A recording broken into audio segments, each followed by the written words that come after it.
அவர்களெல்லாம் கூட்டணி வச்சா நல்லது, நாங்க கூட்டணி வச்சா மதவாத கட்சி. கேவலமா இல்ல, நல்லா சிந்திச்சு பாருங்க. அண்ணன் கூட இருந்தார் 2001 பாரதிய ஜனதா திமுக கூட்டணி வச்சாங்களா இல்லையா? ஏன்னா நீங்க போட்டிட்டீங்களா இல்லையா? அண்ணனே சாட்சி. அப்போ பாரதிய ஜனதா அதே கட்சி தானே. இன்றைக்கும் பாரதிய ஜனதா தான், வேற பேர்ல இருக்குதா? இன்னைக்கும் அண்ணன் பாரதிய ஜனதா கட்சியில் தான் இருக்காரு, அன்னைக்கு அப்படியே தான் இருக்கிறாங்க.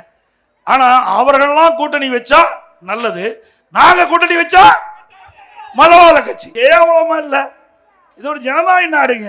நீ அரசியல் செய்ய வேண்டாம்னு சொல்லல, அந்தந்த சூழ்நிலைக்கு தகுந்த மாதிரி அந்தந்த கட்சி கூட்டணி அமைக்கும்.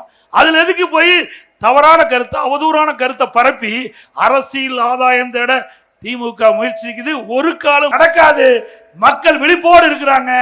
திரு ஸ்டாலின் அவர்களே, நீ எதை வேணாலும் சொல்லுங்க, எங்களை பொறுத்த வரைக்கும் எங்களுடைய கூட்டணி பலம் வாய்ந்த கூட்டணி. அண்ணா திமுக பாரதிய ஜனதா பலம் வாய்ந்த கூட்டணி.